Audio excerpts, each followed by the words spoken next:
สรีระสังฆธรรมพระบาลีกาธนากรธนปัญโยตุนาแอกากะแก้วออกจากวัดวาปลานฐานันตรวิเศษเคลื่อนไปสู่ยังสุสานปัจจาบ้านประดานเพื่อจะกระทำการประชุมเพลิงเลิกซากสมสการถูกต้องตามโบราณแบบเบ้าศรัทธาทั้งหลายได้ตั้งใจประนมมือขึ้นหลอนมาได้ประมาทพลาดพลั้งได้ล่วงเกินด้วยกายกรรมวจีกรรมมโนกรรมดังนั้นก็มีเมื่อตุนายังมีชีวิตอยู่จะได้ขอสัจจะสุมากรวะว่าได้เป็นบาปเป็นกรรมซึ่งกันและกันขอตุนาอย่าได้เป็นห่วงข้องอะไรตั้งพระครูวรวังวิทิตจุรุมนตรีอย่าได้เป็นห่วงวิหารอย่าได้เป็นห่วงอุโบสถวัดวาพระศาสนาปงวัดปงวาต้นไม้ต้นตอกที่เคยได้ปลูกได้ฝังเอาไว้ได้ลาศรัทธาปลานไปสู่สุสานปัจจาปรโลกไปหน้ากราบรัตนาท่านพระครูบาวรพจน์วัดผางามได้โปรดเมตตาเป็นผู้กล่าวกำโอกาสขออังคารัตนาออกไปจากวัดวาศาสนาเพื่อจะได้ไปกระทำการส่งสการเลิกซากตามโบราณแบบเป้าสืบต่อไปณโอกาสวันนี้ครับอะหั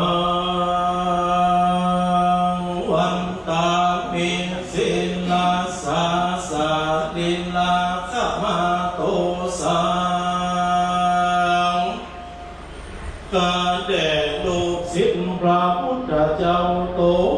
มีเมตตาใหญ่ความมีนามกล่าวไว้ว่าพระปฏิกาตนากรตนะปัญโยนาติกาลบัดนี้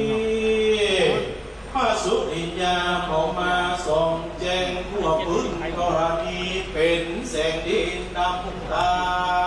ง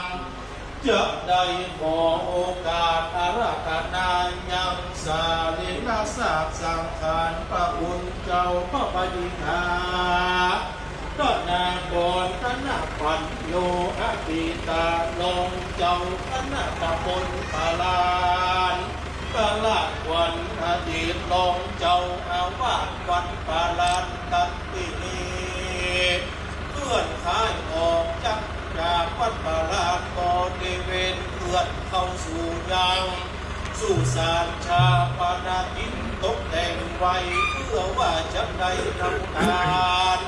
เลิกสร้างส่งสาการขอดวงจิตวิญญาณของพระปฏิกาธนากรท่านเจ้าจะได้ห่วงท้องเกวรจูงได้ถูกวางยังอัตบริขา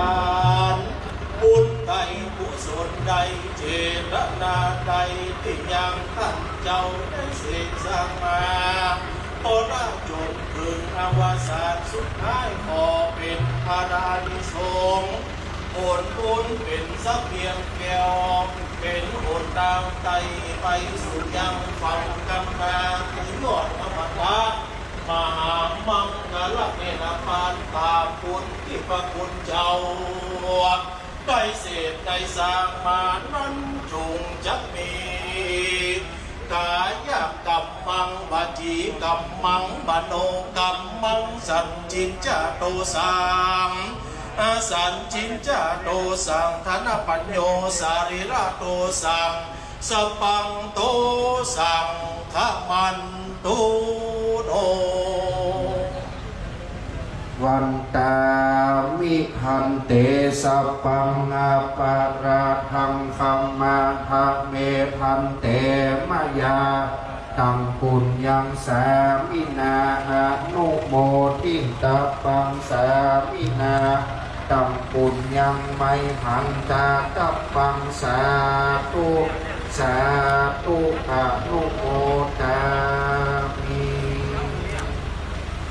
เป็นผู้เป็นกำขันนำหน้าขบวนจะเริ่มเตรียมตุ้งสังหารลูกหลาน